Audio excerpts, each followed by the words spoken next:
Okay,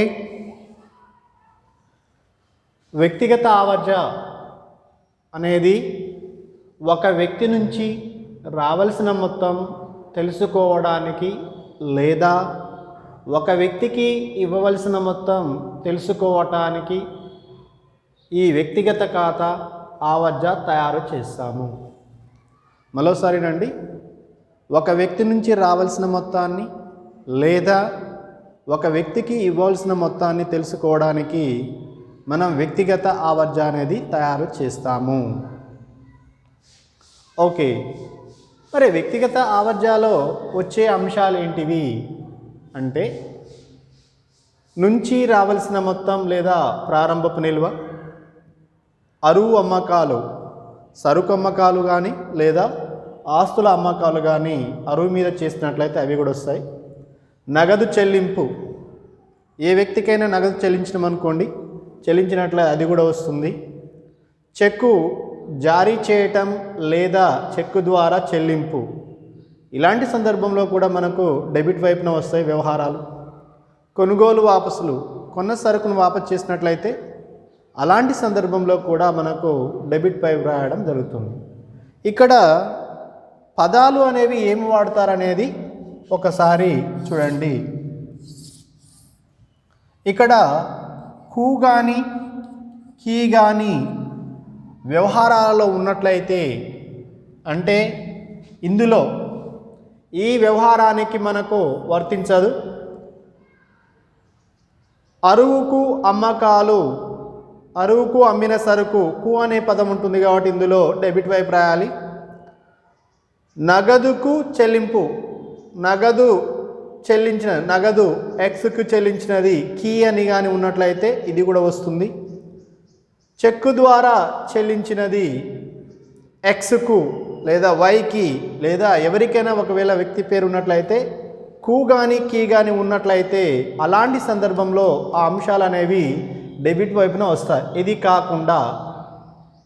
కాకుండా మిగతా వ్యవహారాలకు కు కానీ కీ కానీ ఒకవేళ పదాలు ఒకవేళ ఆ వ్యవహారంలో ఉన్నట్లయితే తప్పనిసరిగా అవి డెబిట్ వైపున వస్తాయి. నెక్స్ట్, అదేవిధంగా ఈ ఖాతాలో క్రెడిట్ వైపున వచ్చే అంశాలు ఏంటి అంటే కు చెల్లించాల్సిన మొత్తం లేదా బాకీ ఉన్న మొత్తం, కు చెల్లించాల్సిన మొత్తం లేదా బాకీ ఉన్న మొత్తం, కు చెల్లించాల్సిన మొత్తం లేదా బాకీ ఉన్నది అని అన్నట్లయితే తప్పనిసరిగా వ్యక్తిగత ఖాతాలో క్రెడిట్ వైపున నమోదు చేస్తాము. నెక్స్ట్, అరువుకు కొనుగోలు, సరుకు కొనుగోలు కావచ్చు లేదా ఆస్తుల కొనుగోలు కావచ్చు, అరువు మీద కొన్నట్లయితే అలాంటి సందర్భంలో కూడా తప్పనిసరిగా క్రెడిట్ వైపు నమోదు చేస్తాము. నగదు వసూలైనప్పుడు ఎవరి నుంచైనా డబ్బులు ఒకవేళ వచ్చినట్లయితే అలాంటి సందర్భంలో కూడా మనము దీన్ని ఇలాంటి వ్యవహారాలను కూడా క్రెడిట్ వైపు నమోదు చేస్తాము.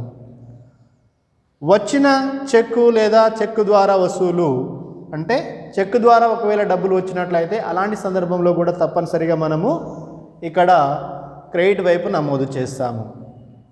వాపసు వచ్చిన సరుకు లేదా అమ్మకాల వాపసులు, ఇవి కూడా కంపల్సరీగా వ్యక్తిగత ఖాతాలో మనకు క్రెడిట్ వైపున కనిపిస్తాయి. ఇక్కడ ఉన్న పదాలు ఏంటి సార్ అంటే నుంచి,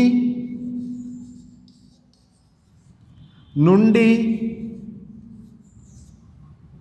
చేత, ఈ పదాలు ఒకవేళ వచ్చినట్లయితే తప్పనిసరిగా ఈ వ్యవహారాలను ఈ వ్యవహారానికి వర్తించదు, ఈ వ్యవహారం కాకుండా మిగతా వాటికి వర్తిస్తుంది. అరువుకు ఎక్స్ నుంచి కొన్న సరుకు, ఎక్స్ నుంచి వచ్చిన నగదు, వై నుండి వచ్చిన చెక్కు, వై నుంచి వచ్చిన వాపసులు, ఇలాంటి సందర్భంలో నుండి కానీ నుంచి కానీ లేదా చేత కానీ ఇలాంటి పదాలు ఒకవేళ వచ్చినట్లయితే తప్పనిసరిగా మనము క్రెడిట్ వైపున నమోదు చేస్తాము. ఓకే, ఇందులో ఎక్స్ ఖాతాను తయారు చేయాలన్నప్పుడు మనం ఎక్స్కి సంబంధించిన వ్యవహారాలు మాత్రమే ఇందులో చూసుకోవాలి. ఎక్స్ అనే వ్యవహారం ఉన్నదా లేదా అనేది చూసుకోవాలి. ఎక్స్ ఖాతా తయారు చేస్తున్నాం అంటే ఎక్స్ ఖాతా అనేది తయారు చేస్తున్నాం కాబట్టి ఎక్స్కి సంబంధించిన అంశాలు మాత్రమే ఇందులో నమోదవుతవి, వేరే అంశాలు అనేవి ఇందులో నమోదు కావు. అంశాన్ని కూడా మనం గుర్తుపెట్టుకోవాలి. ఇందులో ఎక్స్ ఖాతాను తయారు చేసేటప్పుడు ఎక్స్కి సంబంధించిన అంశాలు మాత్రమే నమోదు చేస్తాం, వేరే అంశాలు అనేవి నమోదు చేయము, గుర్తుపెట్టుకోండి. ఓకే, ఎక్స్ నుంచి రావలసినది అన్నప్పుడు నుంచి అనే పదం ఉంది కాబట్టి మనం డెబిట్ వైపున నమోదు చేయాలి. టు తెచ్చిన నిల్వ అని రాయాలి. అమౌంట్ ఎంతంటే 10,000 రూపాయలు. ఇది అయిపోయింది. నెక్స్ట్, ఎక్స్కు అమ్మకాలు. కు అనే పదం ఉంది కాబట్టి ఈ పదానికి నుంచి కానీ నుండి కానీ వర్తించవు, కానీ ఇక్కడ నుండి మనకు మాత్రమే నుంచి కానీ నుండి కానీ వర్తిస్తాయి, కు కానీ కీ కానీ వర్తిస్తాయి. ఈ పదానికి వర్తించదు, గుర్తుపెట్టుకోండి. కు కీ కానీ నుండి కానీ నుంచి కానీ ఎప్పుడైనా నుంచి రావాల్సిందంటే కంపల్సరీ డెబిట్ సైడే, గుర్తుపెట్టుకోండి. నుంచి రావాల్సింది అంటే కంపల్సరీ డెబిట్ సైడ్ టు తెచ్చి నిల్వ అని రాయాలి, అంతే.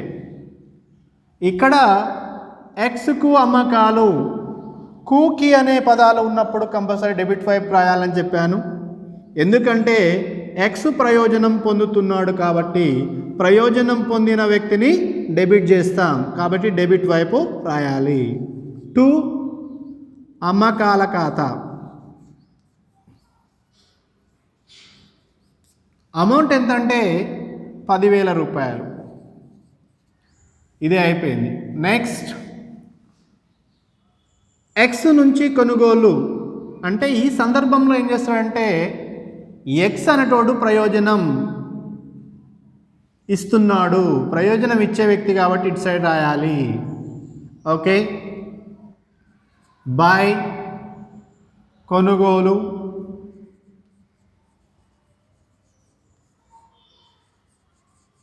అమౌంట్ ఎంత అంటే 5,000 రూపాయలు.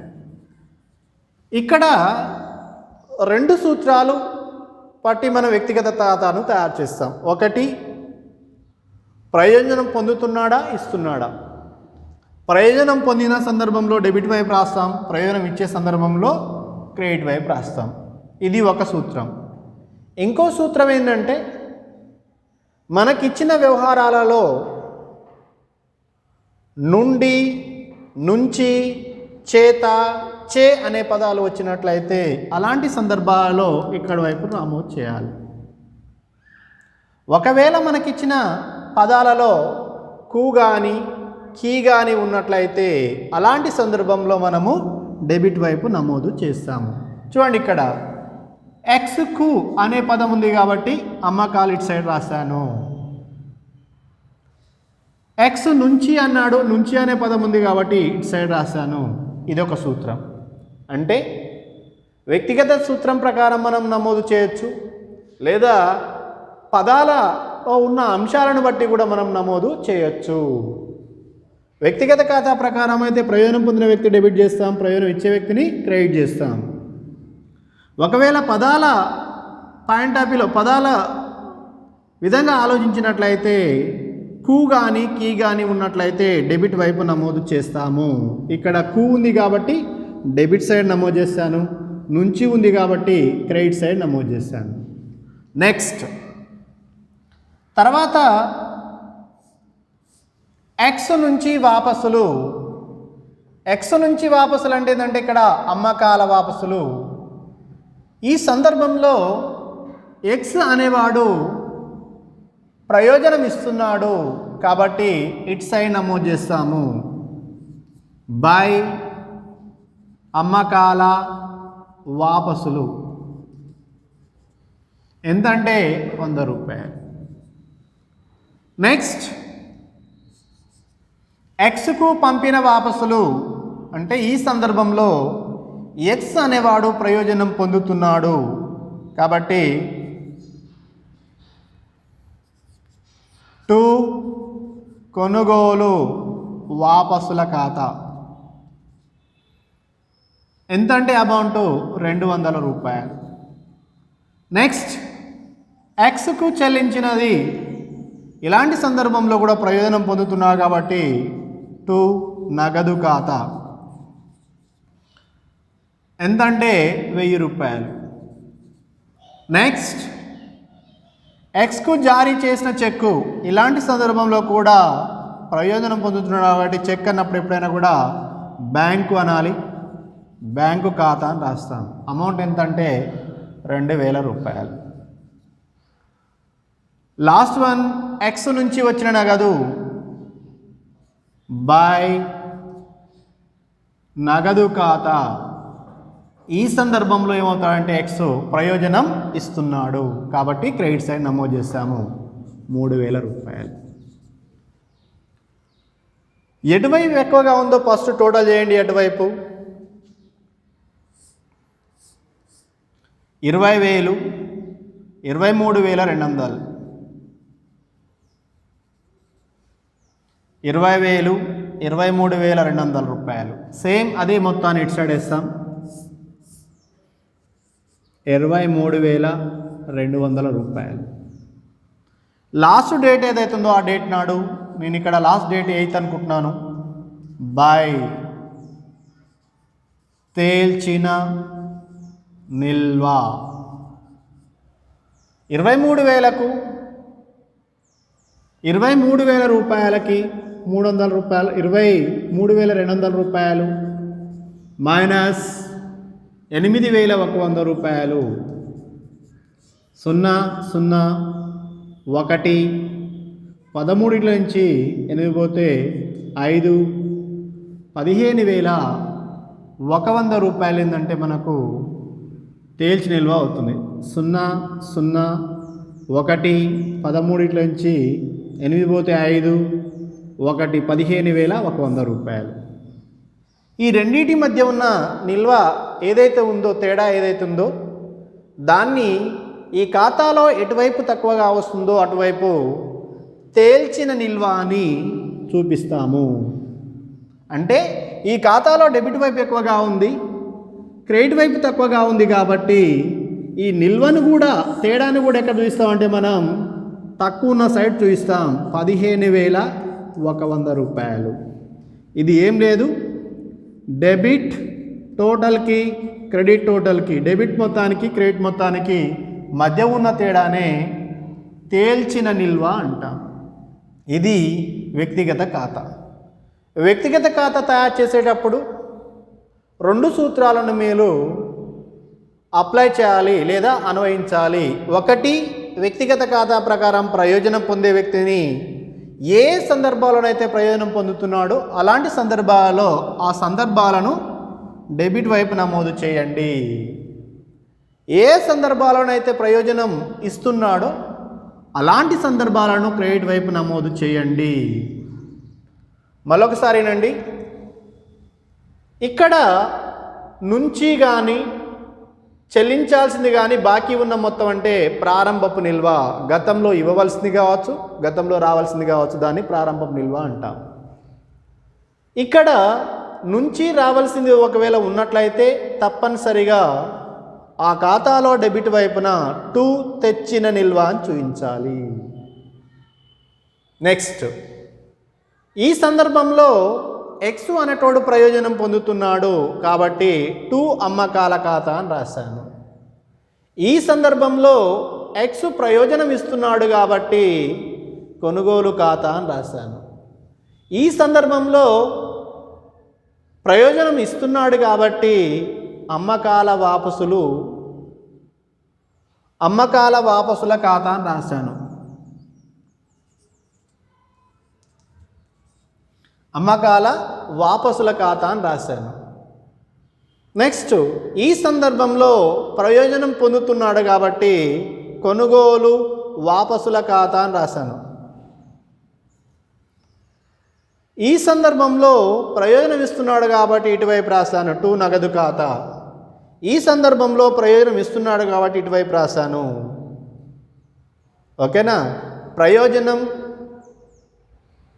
పొందుతున్నాడా,